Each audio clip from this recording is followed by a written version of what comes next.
buenas tardes. Primero, agradecer la invitación al evento, un honor recibir esta invitación. Y bueno, venimos a dar una pequeña charla sobre un tema que genera en ciertos aspectos y en ciertos escenarios controversia y que de pronto lo hemos olvidado un poco, ¿cierto? Realmente el enfoque actual de las terapias antimicrobianas nos centra en lo que son los fenómenos de resistencia, sobre todo de las infecciones bacterianas y las infecciones virales. El reto histórico que hemos tenido desde la aparición de los antibióticos, pues obviamente se nos ha vuelto combatir los mecanismos de resistencia que los mismos microorganismos que intentamos combatir han empezado a generar. Hoy en día nos inundan las publicaciones relacionadas con la aparición de nuevos mecanismos de resistencia de los diferentes agentes infecciosos. Yo creo que la preocupación para todos crece todos los días. Para nosotros hoy en día escuchar cómo las cifras o las tasas aumentan en cuanto a resistencia, la aparición de nuevos mecanismos moleculares para esos mecanismos nos preocupa mucho. Se nos están acabando las herramientas y la velocidad con la que están avanzando los microorganismos para adquirir esa resistencia es muy superior a la velocidad con la que nosotros estamos diseñando mecanismos para combatir esos propios mecanismos. Entonces, tenemos un reto grande y yo creo que en nosotros está cierta responsabilidad sobre lo que genera esos fenómenos de resistencia. Yo creo que actualmente la responsabilidad que tenemos todos frente a todo lo que son esos mecanismos, pues nos debe preocupar. No nos podemos hacer los de la vista gorda y no nos podemos quedar tranquilos con todo lo que está pasando en la era de los antibióticos. Se nos vienen problemas serios, entonces hay que prestarle mucha atención a eso.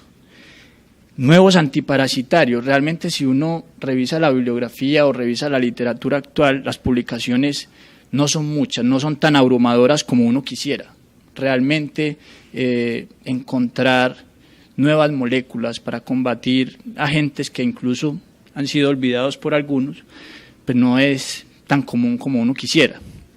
Realmente dentro de las parasitosis, cuando hablamos en el contexto general, aparecen las de gran impacto, que son las que, digamos, suman al gran número de muertes anuales por enfermedades infecciosas a nivel mundial, pero realmente los números son mayores. Nosotros nos hemos olvidado de algunas infecciones que en nuestro medio y en países como el nuestro siguen siendo comunes y no las podemos ignorar. Muchas de esas infecciones son subdiagnosticadas, probablemente por la falta de sensibilidad y especificidad que tienen las pruebas diagnósticas para las parasitosis comunes, como por ejemplo las intestinales. Realmente nosotros pensamos que en el ámbito en el que nos movemos actualmente esas parasitosis ya han sido olvidadas o que las prevalencias no son tan altas como lo eran hace algunos años, pero realmente nosotros viviendo en las ciudades tenemos un panorama muy diferente a lo que realmente se vive en las zonas rurales de nuestro país. Cuando salimos a las zonas más vulnerables, realmente el panorama que nos encontramos es muy diferente al que nos imaginamos. Y ahí es donde encontramos el problema, porque las terapias que actualmente tenemos, yo no puedo culpar a nadie, pero realmente nos confiamos mucho de lo que tenemos. Y yo creo que ese ha sido el error. No solamente confiar en el subdiagnóstico que existe y pensar que la prevalencia no es tan alta como creemos, sino que además tenemos tanta confianza en los medicamentos que utilizamos que dejamos pasar por alto algunos fenómenos. Yo voy a tratar de no alargarme mucho en esta charla, pero hay muchas preocupaciones y tampoco quiero que esta charla se me vuelva un poquito política. Está de moda, pues ahora todo gira alrededor de la política y todo tiene que ver con política y con paz y con gobierno y bueno. Estos fenómenos también están relacionados con eso definitivamente. Ahora, si hablamos de lo que es común en nuestro medio y en el mundo, realmente cuando hablamos de parásitos nos pensamos o nos vamos de una a lo que tiene que ver con parasitología intestinal, pues obviamente siguen estando presentes las infecciones por protozoos y las infecciones por gusanos, por helmintos. ¿Qué tan frecuentes son? Mucho. Realmente nosotros no podemos ignorar esto solamente pensando en las cifras que se manejan a nivel urbano. Realmente cuando nos vamos a las zonas rurales de nuestro país se combinan una serie de elementos que finalmente terminan incrementando todas las cifras y todas las tasas de prevalencia de incidencia. Obviamente tendríamos que hablar de cifras y revisar qué es lo más común. La malaria en nuestro país sigue siendo un problema, a pesar de que muchas partes tratamos de ignorar eso, pero definitivamente la malaria sigue y seguirá siendo un problema, las enfermedades transmitidas por vectores en términos generales sigue siendo un problema. La toxoplasmosis, que es otra de las comunes, y nosotros tenemos en el área de la toxoplasmosis una preocupación importante, sobre todo en la gestación, pero muchas veces nos equivocamos no solamente en seleccionar las pruebas diagnósticas, sino además en las terapias. Eso obviamente tiene unas consecuencias serias y tenemos que prestar atención a lo que está pasando, porque los tratamientos actuales pueden estar cambiando y obviamente estos microorganismos se van adaptando a lo que nosotros hacemos para combatirlos. Otra de las que nos preocupa en Colombia, y seguirá siendo también por mucho tiempo una preocupación, es la leishmaniasis. Terapias nuevas se intentan todos los días, las que tenemos muchos efectos adversos, es una de las preocupaciones importantes en medicina tropical en nuestro país. Si nos centramos en las intestinales, normalmente en los resultados de laboratorio aparecen un gran número de organismos que finalmente terminan siendo comensales y no requieren tratamiento. Muchas veces el médico general se asusta cuando ve resultados positivos por cualquier cosa en un examen de laboratorio. Sin embargo, tendríamos que ponernos otra vez, digamos, en el sentido de pensar qué es necesario tratar y qué no, porque muchos microorganismos, simplemente siendo comensales, deben ser manejados controlando los factores de riesgo del paciente. Sin embargo, pues el susto que nos da muchas veces termina llevándonos a tratar al paciente o simplemente respondemos a la presión de los mismos. El paciente, cuando ve un resultado de laboratorio hoy en día positivo, y yo creo que a todos les ha pasado, los pacientes llegan ya con información a sus consultas, porque investigan en internet, porque ven en los resultados de laboratorio letras en negrilla o porque ven asteriscos, entonces ya llegan asustados. Algo malo está pasando y señalan directamente qué es lo que tienen. Sin embargo, pues obviamente todas esas infecciones no son necesariamente tratables con fármacos. Ahora, las más comunes, la yardiasis, sigue siendo la parasitosis más común en el mundo por encima de la malaria y por encima incluso de blastocisis, que es un parásito que se nos ha vuelto, digamos, muy frecuente en el diagnóstico, en los resultados de laboratorio. Anteriormente era considerado un comensal, pero ya es evidente que por los factores de virulencia que tiene y por las enfermedades que produce, específicamente está relacionado con trastornos inflamatorios gastrointestinales.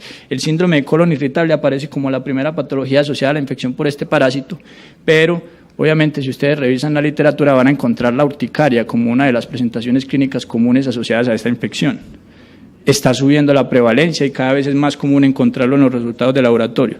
La amibiasis, pues viejo conocido, tratarla aparentemente es fácil, pero vamos viendo que si uno se pone juicioso a revisar lo que encuentra en la literatura, todavía encontramos casos de muerte asociada a infecciones como estas, que no debería ser, pero por cuestiones más que todo políticas, administrativas, a veces protocolarias, terminan ocurriendo situaciones como esas.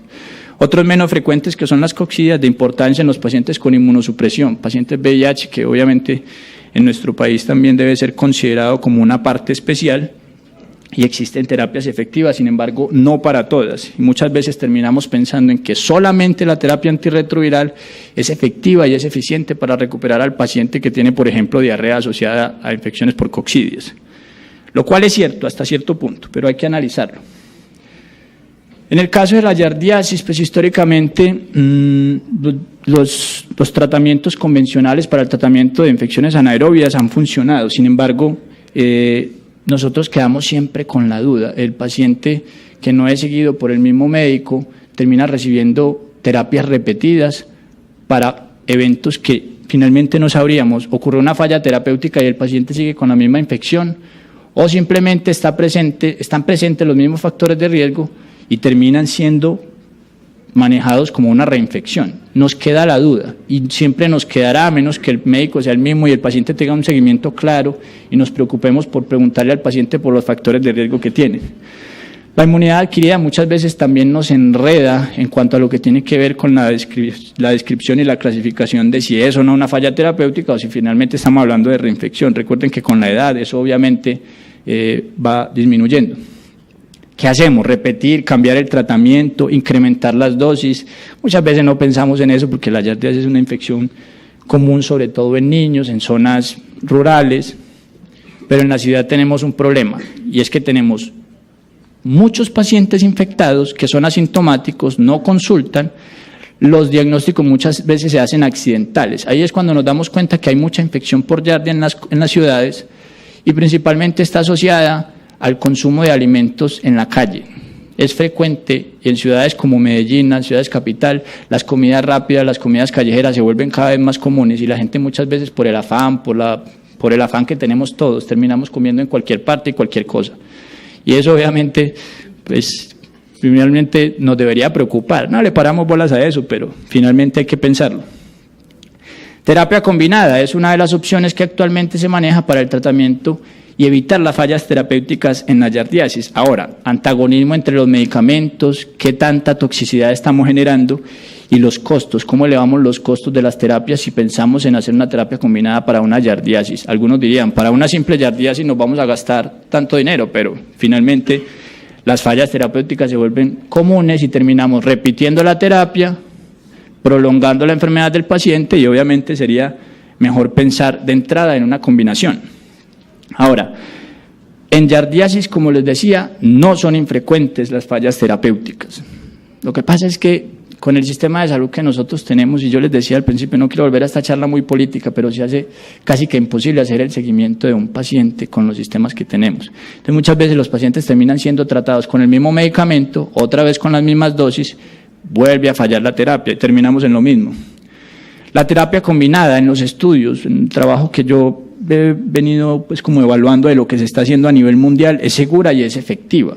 El problema sigue siendo que incrementa los costos. Las combinaciones más comunes son de metronidazol con albendazol o metronidazol con quinacrina, funciona, ¿sí? El problema es que el metronidazol actualmente nos está generando mucha resistencia, están apareciendo muchos mecanismos, entonces pensar en la terapia combinada siempre y cuando, ¿sí?, demostremos que haya falla terapéutica asociada a una intolerancia al medicamento por parte del parásito, pero eso habría que evaluarlo y evaluar resistencia en parásitos no es tan fácil como lo es evaluar resistencia en bacterias o en virus, por ejemplo. Se vuelve además un problema. ¿Cómo hacemos para saber si finalmente ese microorganismo se volvió o no se volvió resistente? La que se ha vuelto común y cada vez aparece más y más y más, la blastocistosis, síndrome de colon irritable. ¿Cuántos pacientes no se quejan de trastornos gastrointestinales inflamatorios y los manda para la casa simplemente con ese diagnóstico? Usted tiene síndrome de colon irritable, no coma esto, no coma aquello, cuídese de esto, cuídese de lo otro. Muchas veces esos pacientes prolongan esos síntomas. Lo que yo siempre le digo a los pacientes es, usted no tiene por qué acostumbrarse a tener eso.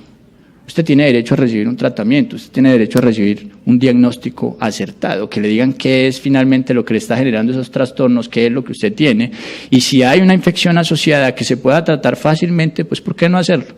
Pero finalmente los mismos pacientes terminan acostumbrándose a esos síntomas y hasta nosotros tenemos culpa en eso. Entonces hay que preocuparnos. La urticaria es una de las consecuencias también de la infección por blastocistis. Esos fenómenos se vuelven cada vez más comunes, lo que pasa es que como que no tenemos esos parásitos en el mapa. Hay que meterlos al mapa y no nos podemos olvidar de ellos. Es una parasitosis que se está volviendo cada vez más común. Anteriormente en los laboratorios incluso solamente, yo recuerdo cuando yo era estudiante, a mí me decían, solamente se reporta eso cuando hay muchos, ¿cierto? Cuando tiene 4 o 5 cruces, y solamente es necesario tratar al paciente que tiene síntomas. Actualmente todos los laboratorios están a obligación de reportar blastocistitis siempre que lo encuentren, porque hay que mirar clínicamente qué tiene el paciente y cuál es el motivo de consulta. Si son trastornos inflamatorios, probablemente la causa de esos trastornos sea este parásito. Asintomáticos hay muchos, en población general, incluso de las ciudades. Nosotros hemos mirado y hemos hecho estudios con pacientes de zonas urbanas de la ciudad de Medellín y mucho paciente asintomático con blastocistitis se vuelven portadores asintomáticos. Problema, las personas que trabajan en la calle con alimentos, las personas que trabajan en el restaurante, cuando se hacen los controles normalmente salen positivos para blastocistitis y eso además le genera un impedimento para trabajar porque muchas empresas de alimentos les condicionan a que hasta que un coprológico, por ejemplo, no salga completamente limpio, no pueden trabajar. Actualmente, mire, yo recuerdo mi época de estudiante, aunque lo que estaba de moda era el genoma, ¿cierto? Y cuando yo era estudiante en la Universidad de Antioquia, todo el mundo hablaba del genoma, se trabajaba del genoma, todo el mundo pensaba en el genoma humano. Ya pasamos por el transcriptoma, por el proteoma, y actualmente nos preocupa más el microbioma, el impacto que tienen los microorganismos de nuestra flora normal en nuestra salud. Eso se volvió cada vez más importante, y los estudios hoy en día en enfermedades alérgicas, en enfermedades como la diabetes, el asma, enfermedades reumáticas, el impacto que tienen los microorganismos en las enfermedades humanas, cada vez eso es un punto de estudio más importante para nosotros. Y obviamente la interacción de microorganismos que hagan parte de la flora normal con patógenos tiene que ver mucho con el desarrollo de las patologías. Tratamientos que convencionalmente son utilizados y que funcionan en el tratamiento de la blastocistosis, el metronidazol, viejo conocido, ¿cierto?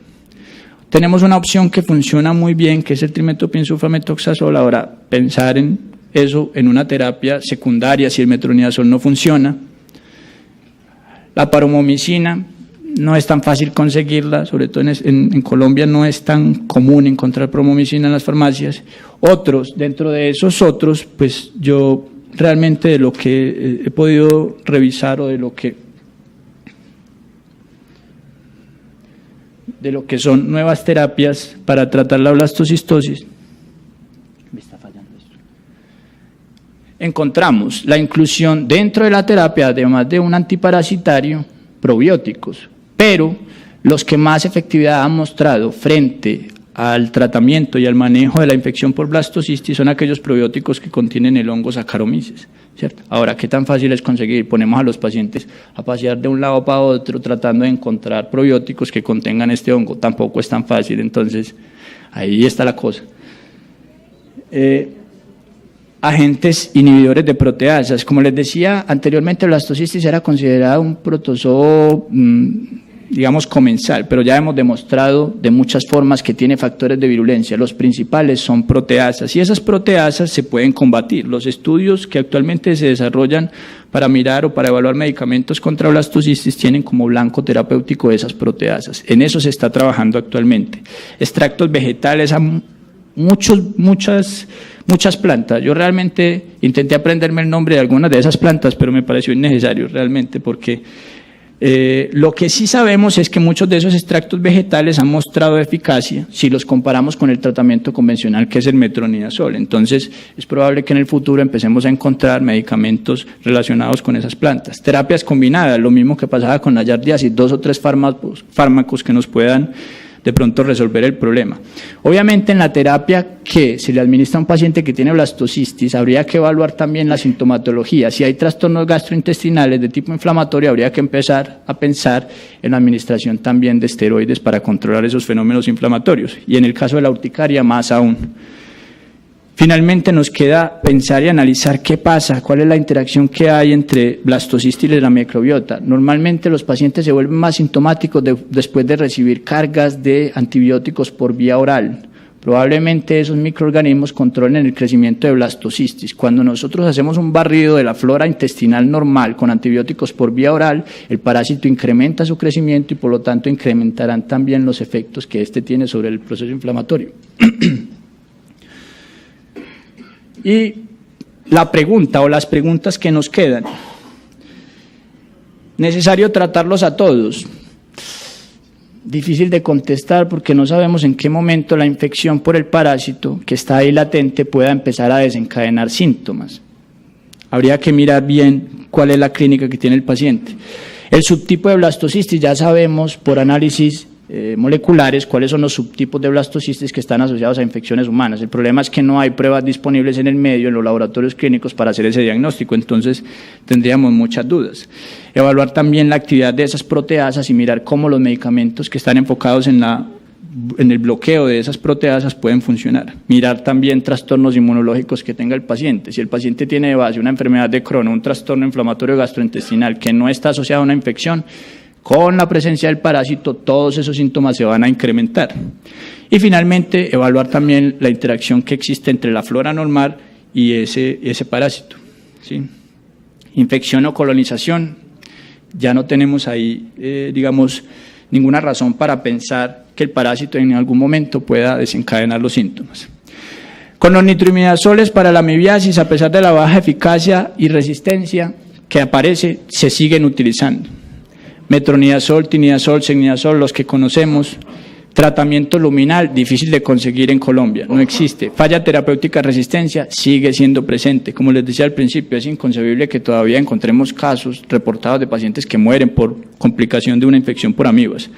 Nueva generación de metromidazol, lo que se está evaluando, obviamente, compuestos, y esa es una de las estrategias que tenemos para evaluar nuevas terapias antiparasitarias, coger los viejos que ya conocemos y tratar de modificarlos para diseñar nuevas moléculas. Y hemos encontrado, digamos, en la literatura varios agentes que tienen acción contra varios de los microorganismos anaerobios que actualmente se tratan con metronidazol. Entender el metabolismo de los parásitos también nos permite encontrar nuevas herramientas para poder atacar. Los mecanismos que utilizan estos parásitos para defenderse de nuestro sistema inmune pueden ser un blanco molecular para las nuevas terapias. La helmintiasis, gusanos siguen existiendo en Colombia. Nosotros viajamos mucho a zonas rurales y es lo que más encontramos, obviamente. En un país como esto, nosotros queremos que los niños vayan a la escuela y sean súper genios y que nos mantengan en las escalas altas de los niveles de educación en los países vecinos. Pero entonces, la pregunta es, y la que yo siempre me hago, esperamos que esos niños que están desnutridos, llenos de parásitos, con malaria, con dengue, sean súper genios en las universidades. No, eso no va a pasar. Saquémonos esa idea de la cabeza, eso es una idiotez. Las más comunes, ahí las tenemos. Tenemos un montón de medicamentos también para tratarlas. En el caso de los estos, y les quiero contar esto en un segundito porque tuvimos un paciente hace poco, conseguir praziquantel para el tratamiento de cestodosis en humanos se vuelve un problema. En Colombia no se consigue, el registro INVIMA está vencido. La niclosamida, difícil de conseguir. Es una pelea, nos toca finalmente utilizar medicamentos de uso veterinario, ¿cierto? Ajustando las dosis, pero eso no siempre es lo ideal, entonces sigue siendo un problema. Con la helmintiasis, los benzimidazoles han históricamente sido los de uso convencional, los más utilizados, la ivermectina, con todos los problemas que puedan imaginarse que tiene la ivermectina, la piperacina en casos de obstrucciones, el pamoato de pirantel-oxantel, otra opción, y el praziquantel, que como les decía anteriormente, en Colombia no se consigue, tampoco la niclosamida para el tratamiento de cestos. Los benzimidazoles de uso común y que pueden ser utilizados en humanos, los ven en la columna derecha. Todos los conocemos, y nadie se pregunta si eso o si frente a eso se ha generado resistencia. Pues sí, los gusanos aprenden también, y ya hay mecanismos descritos, mecanismos moleculares que explican la resistencia de la helmintiasis frente a los tratamientos convencionales. El problema se agrava porque no hay nuevas drogas. Si ustedes ponen a buscar en las bases de datos o en la literatura científica qué nuevos tratamientos se están diseñando para esto, a nadie le importa porque eso es de los pobres, eso es de los países tropicales y de las zonas rurales, entonces como que están por allá apartadas, son olvidadas, nadie diseña nuevas drogas para eso. En medicina veterinaria, por la preocupación y las pérdidas económicas, está el principal foco de atención, pero eso para las infecciones humanas no es igual. Nuevas drogas, nuevos mecanismos de resistencia, también encontramos resistencia que está influenciada por factores genéticos que tienen que ver específicamente con el parásito, con factores biológicos que nosotros muchas veces contribuimos a eso, y los operacionales. Nos equivocamos con las dosis, nos equivocamos con el medicamento, y nos equivocamos con los tiempos. Hay que prestarle atención a eso porque eso contribuye a la aparición de resistencia. Problema adicional, detectar resistencia. Si era difícil en protozoos, en parásitos como un gusano se vuelve peor aún, y no hay pruebas en este país que me digan si un gusano es o no es resistente a un benzimidazol, por ejemplo. La resistencia a los benzimidazoles está explicada.